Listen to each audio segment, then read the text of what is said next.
থেকে 8 বছর আগে একসঙ্গে 2জন লোক মারা গেছে।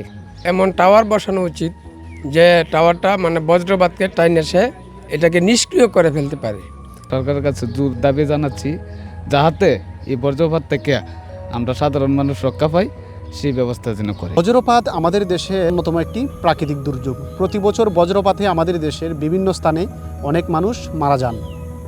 সম্প্রতি বজ্রপাতে একদিনে সারা দেশে 15 জনের মতো লোক মারা গেছেন। বজ্রপাত থেকে রক্ষা পেতে সরকারের কী ধরনের পদক্ষেপ গ্রহণ করা উচিত, এ নিয়ে সাধারণ মানুষ কী ভাবছে, আজকের জনতার কণ্ঠে শুনবো আমরা তাদের কথা। আমাদের এই প্রত্যন্ত যে অঞ্চল, সেই অঞ্চলে ঘনবসতি হয়ে যাওয়াতে মানুষের আবাদি জমিগুলা, ফসলগুলা, জমিগুলা নষ্ট করে প্রকৃতির ভারসাম্যটা নষ্ট করে দিয়ে গাছপালা কেটে অনেকে বাড়িঘর করতেছে বা ফসলি জমি করতেছে। এই জন্য প্রকৃতি তার ভারসাম্য হারিয়ে ফেলেছে। প্রাকৃতিক দুর্যোগ এটা অহরহ লেগেই থাকে, যেমন শিলাবৃষ্টি হয়, বজ্রপাত হয়।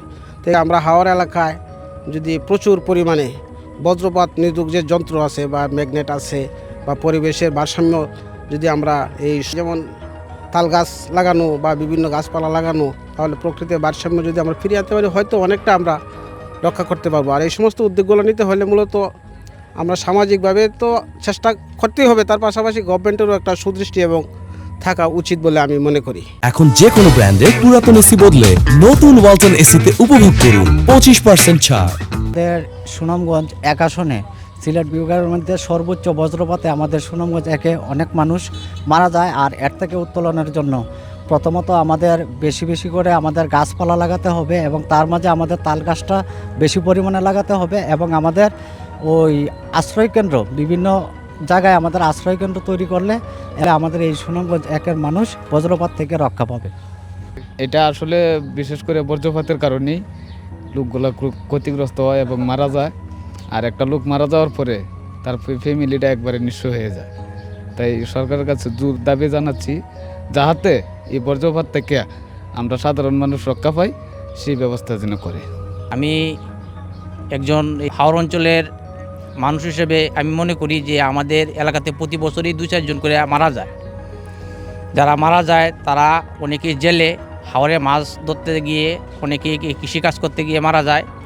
আমি সরকারের কাছে জোর দাবি জানাবো যাতে আমাদের এই প্রতি বছরে যাতে মানুষের এই বজ্রপাতের মৃত্যু থেকে যাতে আমরা রক্ষা পাই, এই ধরনের ব্যবস্থা গ্রহণ করার জন্য।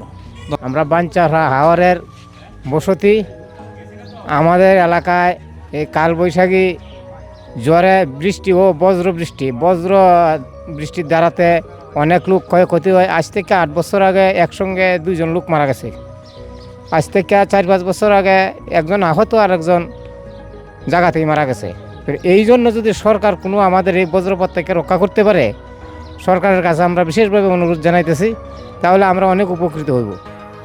বজ্রপাত থেকে রক্ষা পেতে চাইলে সর্বপ্রথম হলো এমন টাওয়ার বসানো উচিত যে টাওয়ারটা মানে বজ্রপাতকে টাইনে এসে এই মানে এটাকে নিষ্ক্রিয় করে ফেলতে পারে।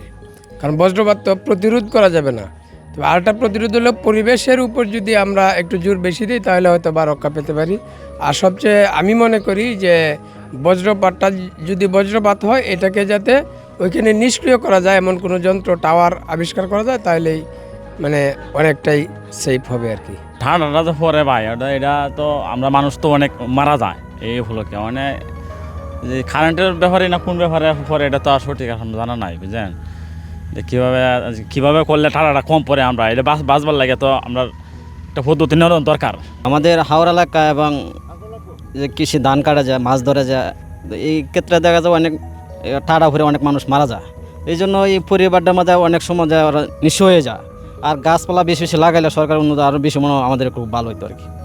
আমরা হাওড় অঞ্চলের মানুষ। আমাদের এলাকায় প্রতি বছরই হাওরে মাছ ধরতে গিয়ে এবং কৃষকেরা মাঠে কাজ করতে গিয়ে কালবৈশাখীর জ্বরে এবং বজ্রপাতে অনেক সময় অনেক মানুষ মারা যায় এবং তাদের পরিবারগুলা আসলে নিঃস্ব হয়ে যায়। অনেক সময় দেখা যাচ্ছে পরিবারের প্রধান যিনি তিনি বজ্রপাতে নিহত হয়ে যায়। তো সেই ক্ষেত্রে আমাদের হাওড় অঞ্চলে এই বজ্রপাত নিধনে আসলে টাওয়ার এবং আশ্রয় কেন্দ্র অথবা বেশি বেশি করে তাল গাছ রোপণ করলে হয়তো পরিবেশের একটা ভারসাম্য ফিরে পাবে এবং বজ্রপাত কম হবে। বজ্রপাতের কবল থেকে সাধারণ মানুষকে রক্ষা করতে হলে বজ্র নিরোধক দণ্ড, বেশি করে তাল গাছ লাগানো এবং দুর্গম প্রত্যন্ত হাওর অঞ্চলে আশ্রয়কেন্দ্র স্থাপন করা উচিত বলে মনে করছেন সাধারণ মানুষ। আল আমিন আহমেদ সালমান, কালের কণ্ঠ।